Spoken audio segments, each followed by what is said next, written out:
And to be quiet.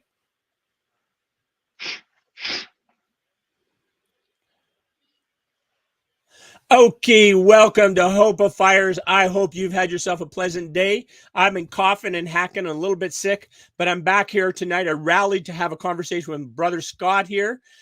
Hopeifiers, how can you go wrong with getting a little more hope in your life, right? So that's why we're here. Scott, good to see you, brother. How's things going with you? Good. Yeah, I'm doing really good actually. One of the twins made it to Japan safely, and the other one's been working really hard here. So, as Nice. a dad with young adult daughters, it's kind of a fun phase, but a little nerve-wracking too. As people start to make their own decisions and trying not to judge, because of course, as a parent, it's not really our job to judge. It's our job to assist and support and be Well, there, whatever the case is, right? what an amazing thing for Beans to go to Japan and have that experience. That's incredible, eh? So, It is, yeah. yeah. She's having a good time. 3.5 hour Japanese classes a day, Woo! and yeah, it's pretty intense.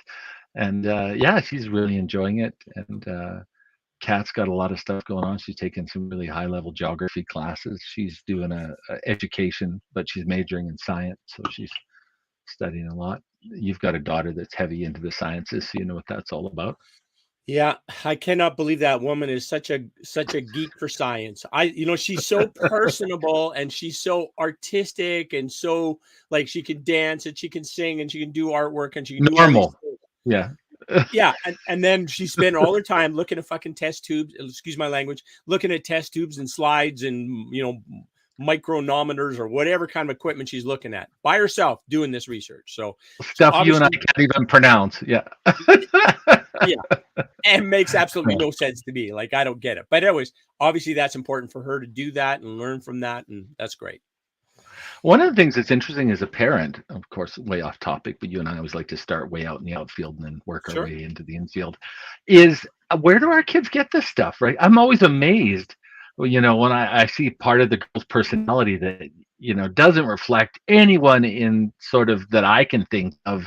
And, I'm sure Caitlin was like the girls. They had a lot of people around them when they were young. And of course, they're influenced by a lot of different stuff. But boy, some of the stuff the twins know and they're interested in, it blows me away. It's like, wow, I was just worried Hey, about Scott. doing chores and Yeah. yeah, Scott, do you think you, you and Fleur parents, like had a lot of rituals, a lot of ceremonies, a lot of here's the things we do on this day every year kind of a thing? Here's the things like, do you have a lot of those kind of things? yeah, Nice. we Tell do. me about Yeah. one of them. Tell me about one of them. Well, when we lived in Japan, it was really important to us, right? So what we did is we cooked Christmas dinner for the Apple store. There was an Apple flagship store in Nagoya where we lived, about 60 staff members. Hmm. And when we were in Canada, we always had a big Christmas party, 30 or 40 people. We served Christmas dinner too. And so when we went to Japan, we carried that on. And so the girls learned about making food for that many people. And then we had, Christmas Day, load it all up and take it down hot. And because a lot of the people that worked at the Apple store were foreigners. And of course, Japan doesn't celebrate Christmas in the way we do. And Japanese people who work at Apple are often very interested in foreign culture and technology because Cool. there's a great exchange program. They can work in California and things, transfer out of the country they're in. And Hmm. so, yeah, that was a big tradition that we kept. And then the flip side of that is every New Year's, we used to go to the mountains and drink Japanese matcha tea.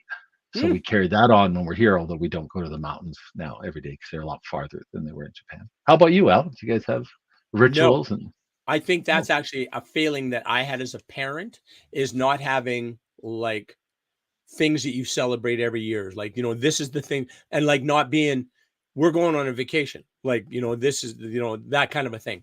So I think that in a sense, I believe my daughter would have liked more things like that, more connection with family, more regular things you do as a family kind of a thing. Right. And I think I dropped the ball on that part. yeah, I don't know about that. I mean, as much as I know Caitlin, she's a great person, and I think you guys did a great job.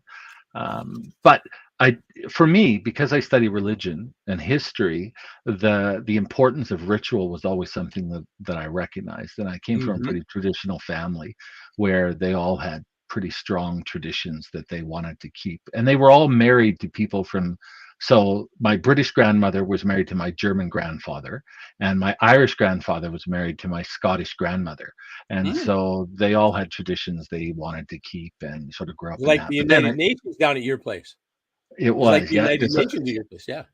That's Wow. why all of us grew up in the United Church and then were baptized as adults. We got to pick because they were all from different churches, right? So Oh, yeah, yeah, yeah. yeah, Yeah. yeah. But Cool. yeah, the importance of rituals. I studied it when I was, in university, and rituals are something that are, I think, really important. And it's never too late, right? You can establish. That's the one thing that people sometimes forget is rituals and traditions can start today. Like Hmm. they don't have to be 200 years old to be Right. valuable or worthwhile. So, Right. and you can establish those traditions now, and I That think they is a have good value. point, Scott Sweetman. Thank you for that. Okay, we actually have some kind of topic related to hope tonight, We right? And do, we've yes. done We some we research have on it. we have some great stuff today, Woohoo! and yeah, it's I'm a little concerned that it probably should be spun across a couple of shows, but it's the connection between resilience, hope, stress, and humor.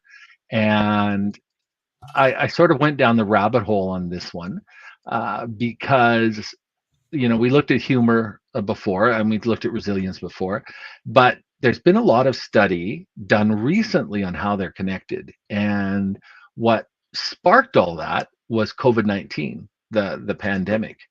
And as you know, firsthand, and I think most Canadians know, Mhm. is COVID-19 created global fear at a level that we've never experienced in our timeline. You know, Exactly. Yeah. like the Black Death certainly probably was worse, but they didn't have the media to report.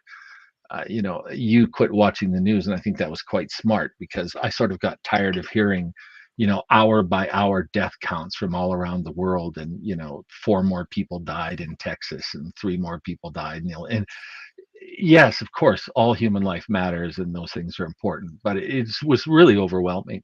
Sure. And so, starting in about 2020, people started to look at the effects of the fear of COVID-19. And, there's been a lot of debate about the actual medical threat that COVID-19 posed. Right.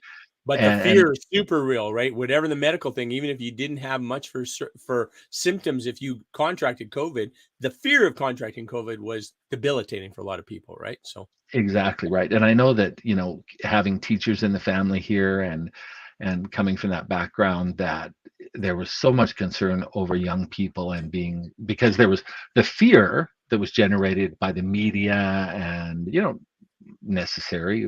Uh, and fear is good because it does protect us, but then it also can create maladaptive responses, right? That cause mental and physiological issues with people. So fear is a mind and body killer.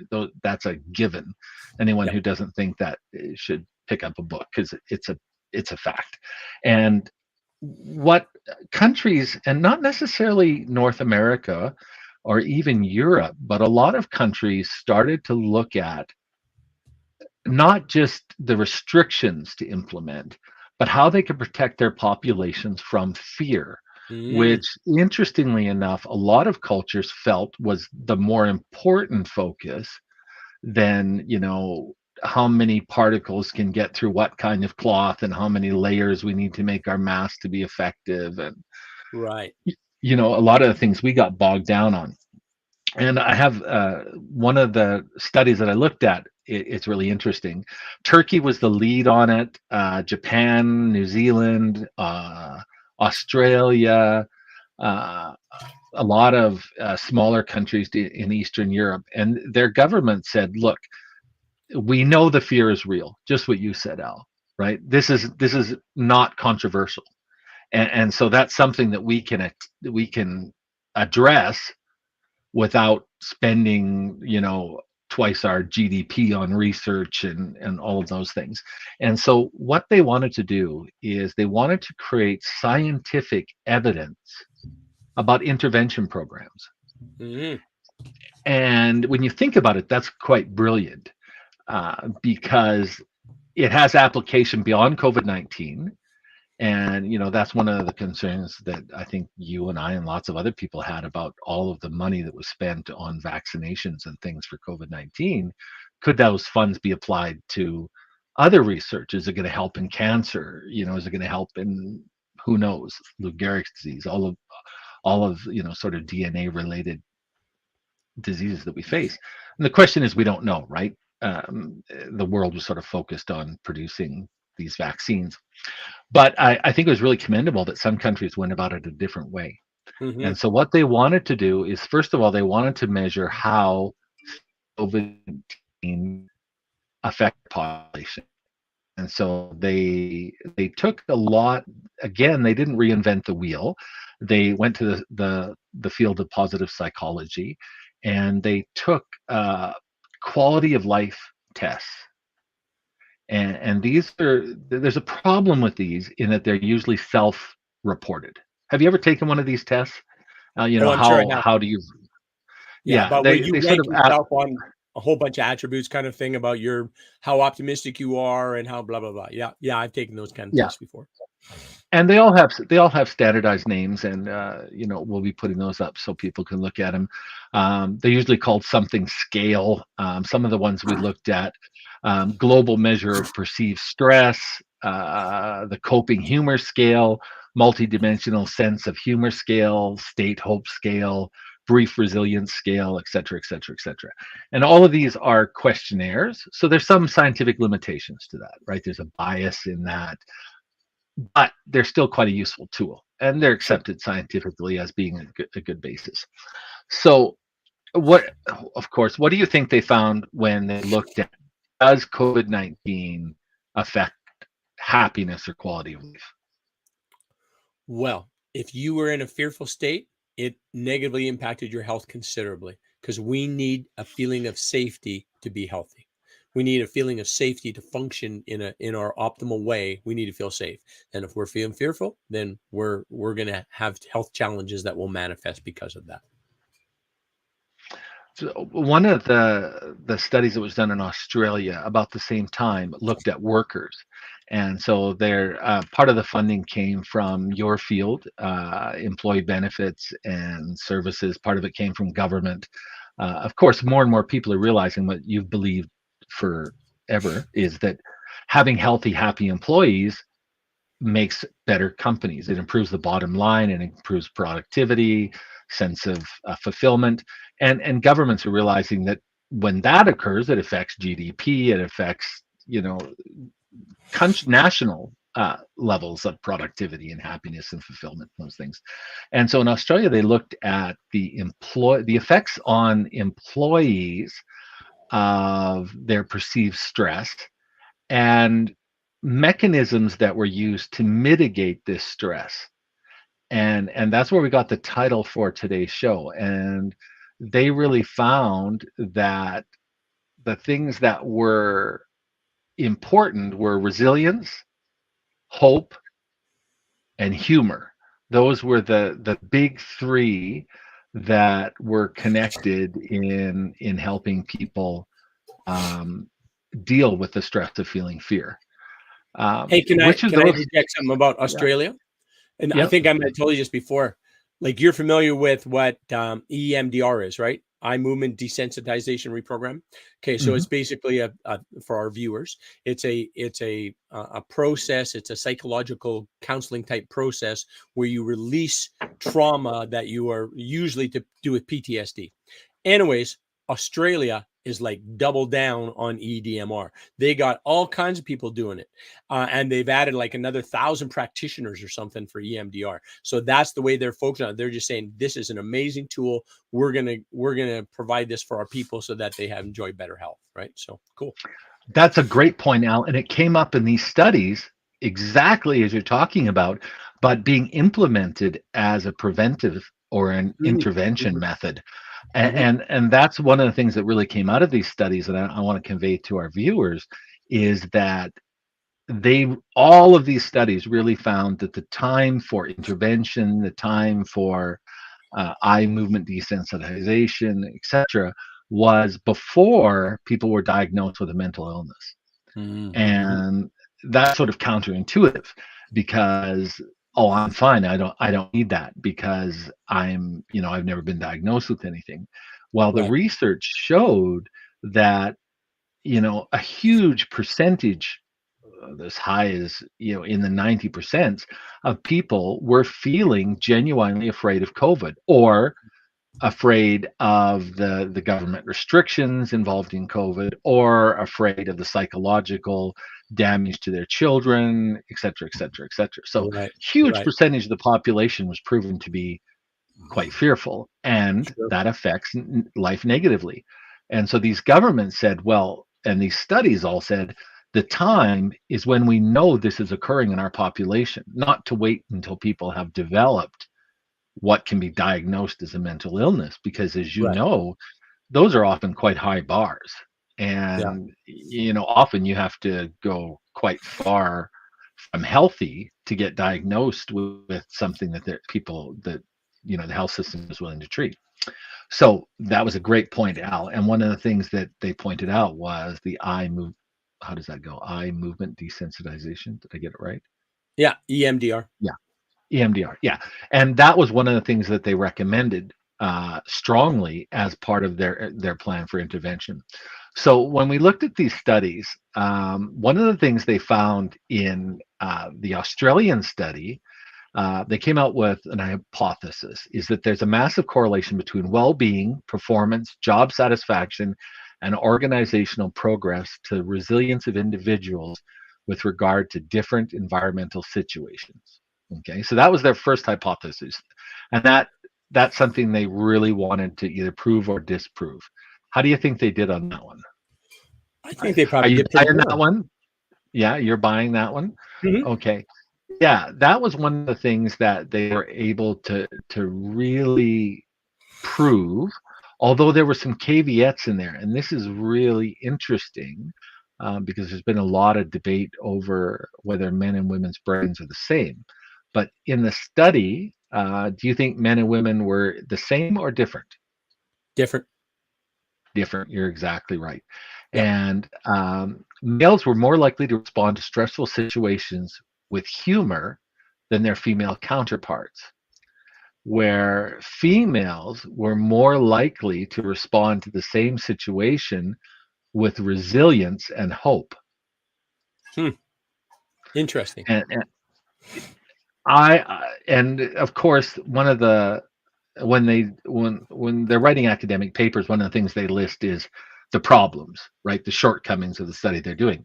And one of the things they said is that there's no way in this study to suggest why that difference occurs. Right. Their statistics say that there's a clear separation, that men, as a defense or as a mitigating tool, often use humor out of the choices, where Got it. women will first go to resilience or hope. And I found that really interesting, although we don't know why. Yeah, that is So, interesting. in your day-to-day life, would you say that humor is a large part of your experience? Yes. I try to inject her humor quite regularly. I try to make people smile if possible. So yes, humor is something that I utilize quite regularly.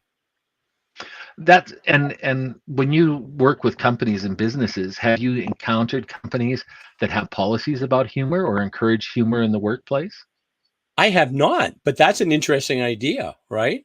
The like a workplace that would encourage humor, you got to believe that's going to like bring up everybody's endorphin levels and dopamine levels, and that life is going to be a lot easier in that work environment, right? So, And that was one of the things that came out of this Australian study, is that right. companies that were had policies on humor.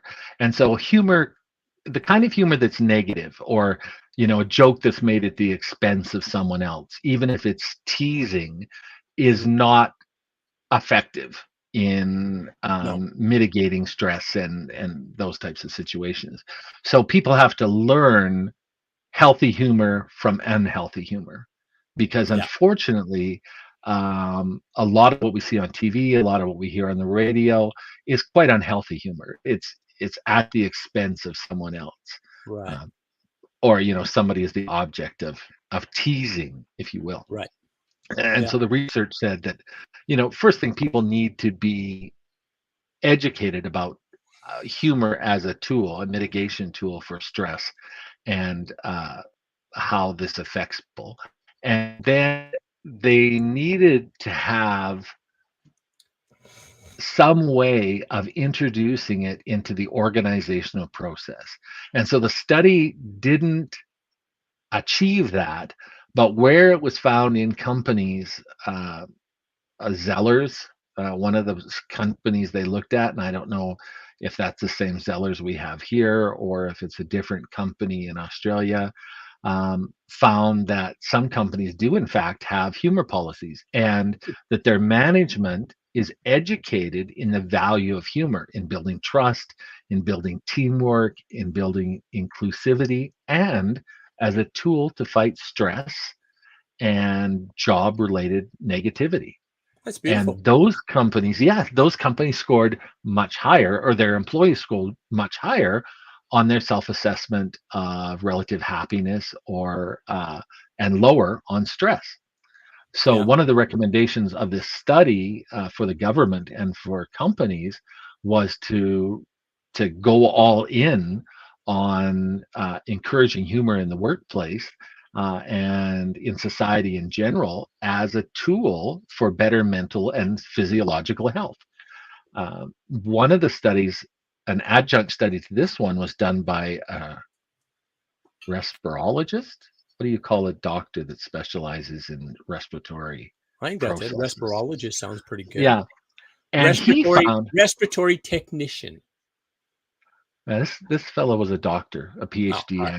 and an MD. Anyway, he and it was a he, found that laughing, big belly laughs, physically improved your airway, Mhm. and had a positive effect on your smooth muscle, had a positive effect on your favorite thing, the vagus nerve, and had a measurable physiological effect on your breathing and the quality of breath, and fueling the body with oxygen, which is Mhm. pretty interesting. People Yeah. with big laughs should be encouraged, because physically that's very healthy for us. Yeah. Laughing is healthy mentally and physically, which I Mhm. thought was pretty cool. So Yes. humor is directly related to our mental and physiological well-being. I think Reader's Digest used to have a section called "Laughter is the Best Medicine." Do you remember Reader's Digest? I do remember that. Yeah. Yeah. That was that long time ago, but I do remember that. Yeah. Yeah, little condensed, abridged books of stories and other things. They had a section called "Laughter is the Best Medicine." My Yeah. grandparents always had it on the coffee table, and I thought that Yeah. was funny. I do remember my grandfather, who lived very healthy until his late 90s, loved humor, and he would read the comics, in the newspaper, the colored Yeah. comics. He would wait for those every Sunday, and he would read them and laugh and laugh. And just like a child, it was so wonderful to see. And he was one of the healthiest people I had ever met. Nice. And he went out of his way to find reasons to be happy. Absolutely. Well, you And said as well, he was very, as he grew older, he was very kind and engaging with people as well. Like he wanted to make that experience with every person a beautiful, loving, caring type. He might not have called it loving, but a beautiful, caring type thing, he right? did. That's what he Yeah. tried to do. Yeah. Yeah. And what's Nice. really interesting is that my father and my uncle both said to me at different times, "Your grandfather was not our father. The man you know as your grandfather was not like our dad at all. Our dad Oh, was cold and hard, and men didn't cry, and your grandfather is all about happiness, and he drags you kids around, he hugs you all the time."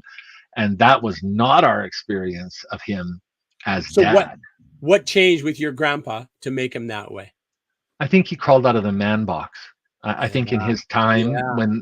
when my dad and uncle were boys, men were supposed to be that sort of stoic, strong, silent, grandma was the one who could show the kids affection and those Yeah. things.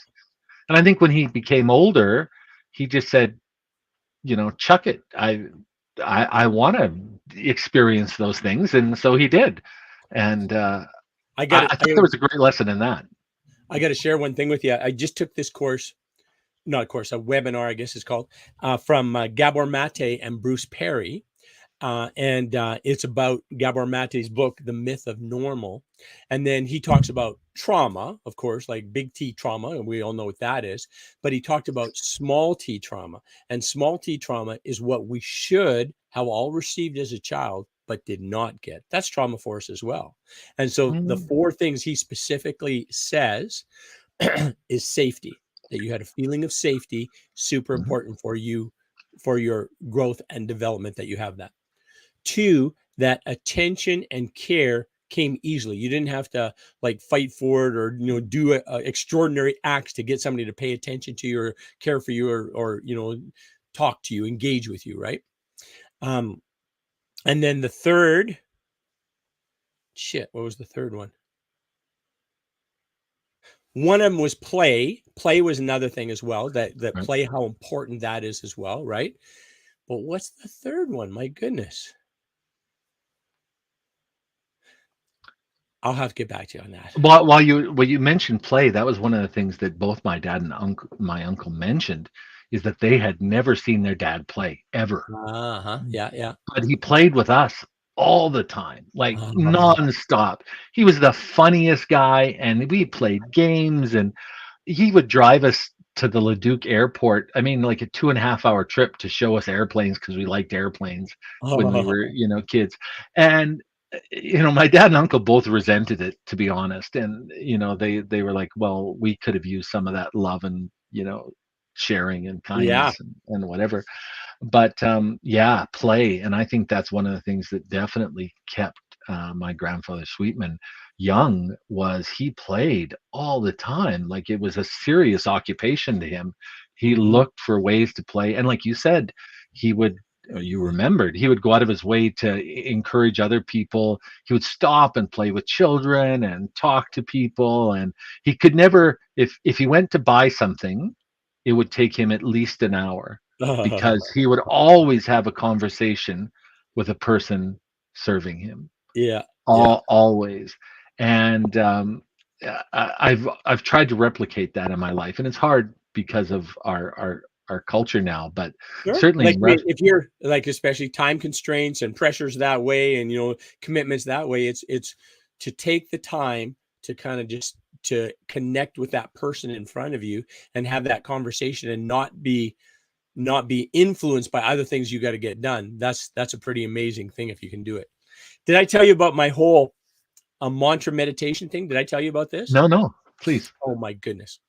I took this 40 days transformation with Justin Michael Williams. Okay.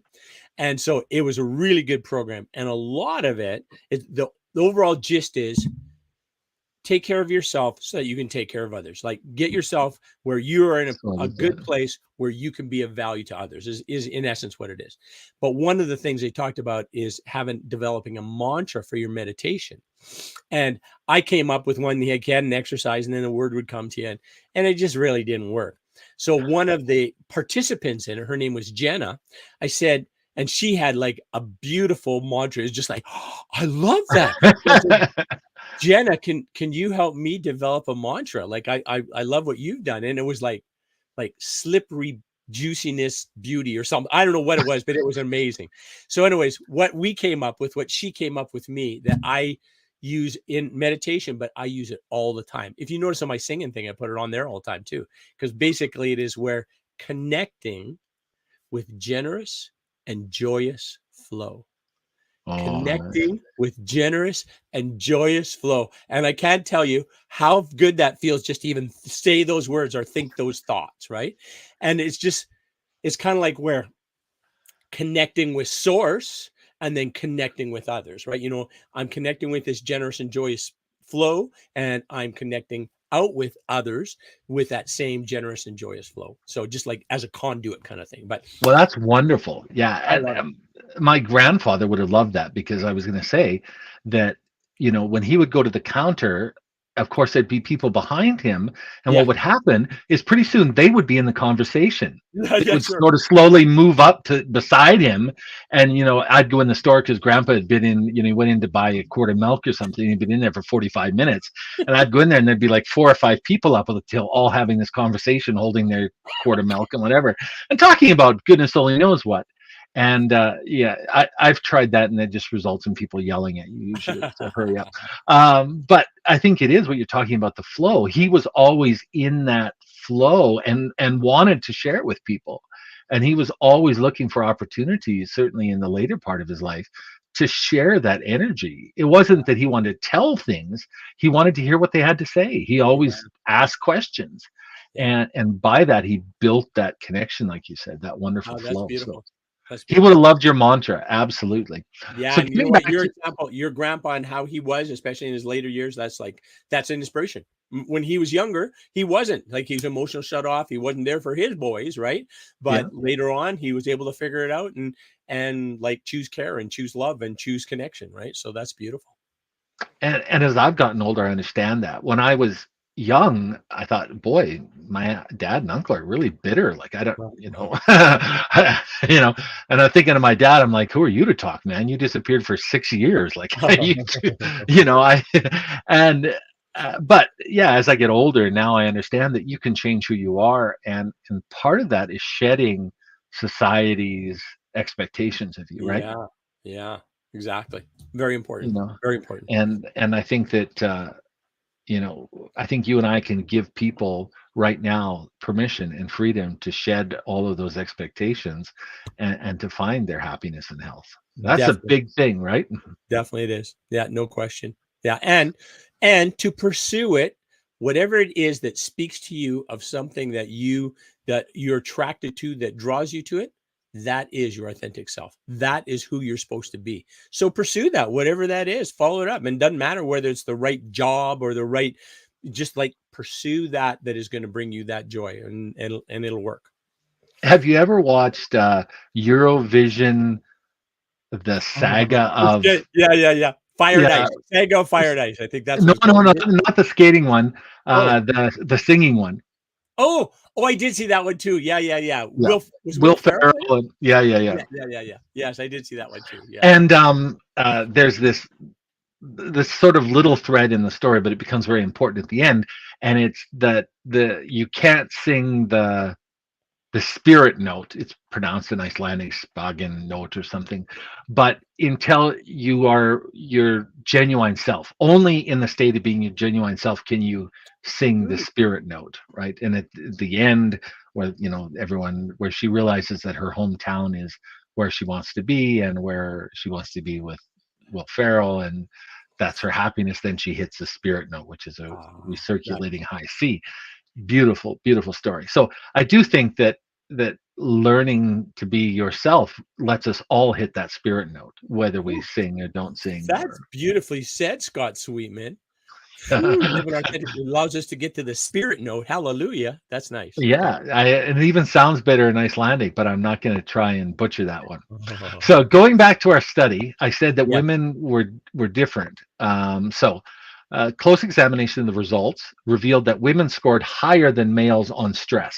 So out of all the employees they looked at in this company study, um, females scored higher in stress, and it showed that females in the study were more susceptible to stress than their male counterparts. Again, I not getting into arguments about who's better with stress, and I've heard lots of arguments, and arguments that our brains are identical and then arguments that our brains are not identical and all sorts of things. But this study had empirical evidence that the females in the study reported more stress. Maybe they were just more honest in the survey. Who knows? But the results suggested that they were more susceptible to stress. Um, And it makes perfect sense to me. I mean, you think about it, right? Where women pick up a lot of things in our society that men just don't do, right? That's the reality of how it works, right? So before, where if you had perhaps like a woman who was the homekeeper, she would do all that kind of stuff if she didn't have a job Mhm. outside the home. Then when she started a job outside the home, she kept them doing the same damn thing she was doing all the time, plus volunteering and Plus plus the job, yeah. it's incredible how what do you call it, dedicated, and how hard women work in our society. I think they're what they do is super important and should be more valued, that we should recognize and value that more and have more say, more choice for what the divine feminine creative suggests is the way to run our world. I agree. Well said. Absolutely. And I think that this sort of showed that is that men used humor, uh, and that was part of the scoring. Is that men would use humor quite quickly in a stressful situation to alleviate and mitigate some of that stress, Mm, where women used hope more. More often than humor. yeah. And it didn't say so in the article, but I was wondering about that. And I know in a lot of cultures, women have to cover their mouths when they laugh. I'm thinking of Japan, for example. Mm, Even when I was there, modern times, Japanese business women covered their mouth when they laughed mm, because it was considered ugly. mm, And I know that sort of the standard trope is guys around the water cooler making jokes and laughing, and usually they're not the right kind of jokes, but I would say that there is a societal uh, pressure on women not to be the clown, right? That's usually right. uh, a male character. If you think back to your school days, if you weren't the clown in the class, usually it was a male character, Yeah, yeah, and yeah. very seldom a female character. Yeah. And I think that goes back to that whole role of mother, protector, keeper of the culture and the language, and all of those things that traditionally women get assigned to, whether that's an interest of theirs or not. Yeah. So the study said that one of the things that would be helpful is encouraging women to use humor more in their business lives and in their day-to-day lives, and hope and resilience was something that uh, is maybe harder to deploy immediately, but maybe has a stronger power to it in the long haul. Mm, So there was a significant positive correlation between resistance or resilience and hope. So people with hope had more resilience, and people with who said they had more resilience or who scored higher in the resilience test had also high scores in the hope test. So the scientists took this to indicate that the more hopeful someone is, the more resilient they are. mm, And resilience is something that showed up across all of the studies that I looked at. And let me find there's a uh, great term for resilience. Uh, okay, so resilience uh, is found in individuals who have a belief they can find a way to cope with and help prevent the fear, anxiety, or stress that they're presented with. So that's basically what they mean when they're talking about resilience. So you know how we've talked about in the past how hope isn't a wish, and how hope usually involves a plan and a belief that things can and will get better. Women, much more than men, often had a plan to deal with the stress. mm, And so it may not have been immediate, but they had hope that there was a strategy they could develop or discover that would help deal with the stress they were facing. So you can imagine the self-talk where a man might crack a joke with his buddy, to alleviate the fact that somebody has passed away. Inappropriate jokes are something is a coping mechanism. At times of death or times of stress, often our humor turns inappropriate. I think of Veteran TV. Have you ever heard of Veteran TV? No. It's in the US, and a lot of my service friends watch it, and it's been under a lot of attack because the humor in veteran TV is not politically correct at all. Hmm. It's a very dark kind of humor. It's a very negative kind of humor. And to people who didn't serve and didn't weren't in that culture, it's very, very offensive.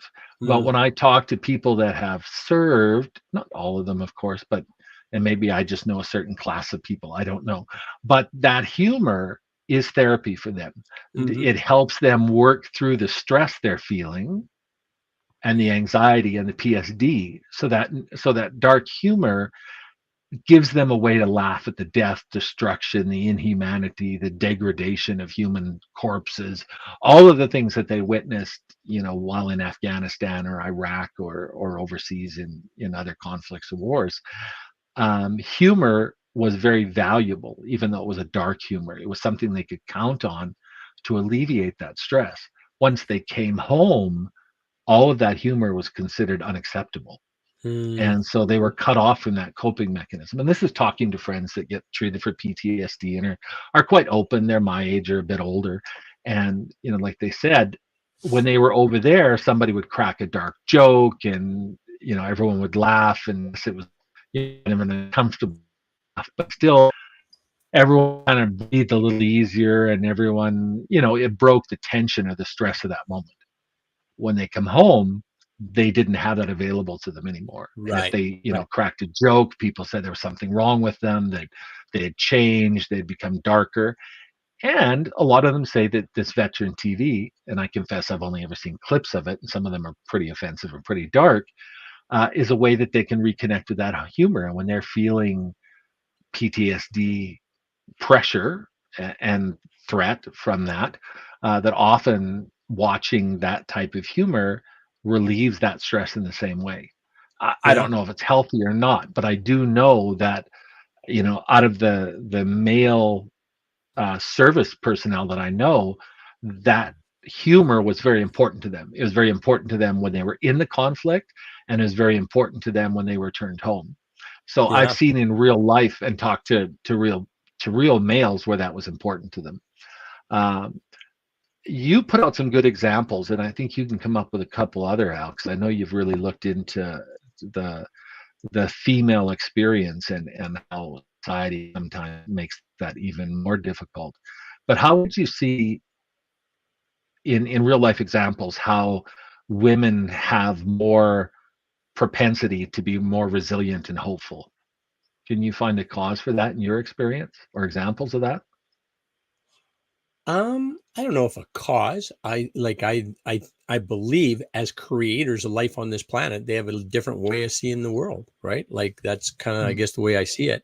I know I was talking to a female doctor, and she was talking about men who marry always live longer, or almost always live longer.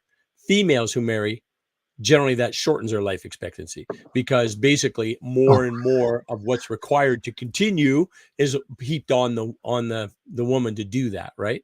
So that was her observation, and it makes sense, right? That's there's just so, yeah, that so I so think that is we're trading a longer life and we're stealing it from our partners. Is that what you're saying? exactly, exactly, because they're going to be, Wow. they're going to be resilient and hopeful and get the problem solved, where I might just make a joke about it and carry on, not actually solve anything. So that for better, for richer, for poorer, in health and in sickness thing, we had that all figured out when we came up Exactly. with We the knew how it marriage was going to play contract. out. Yeah, exactly. Ladies, this is a good deal, but please sign up because we. We know that a man came up with the marriage vows, don't we? Like I Mhm. to That's a cherish fact. and obey and all those other good things. Yeah. Yeah. Yeah. Did you write your own vows or did you go with the standard ones? Oh my goodness, Scott, that like 40 years ago. I don't remember anymore. I Oh, can't remember. Did you? yeah, What'd you do?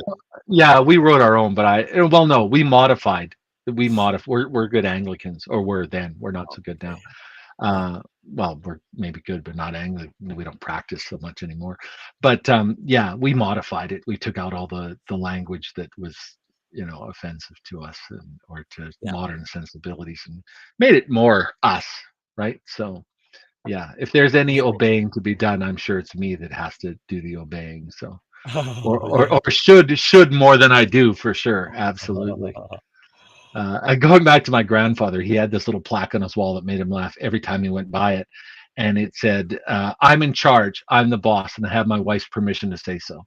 Nice. Uh, so yeah, in their relationship, grandma was definitely the quiet boss.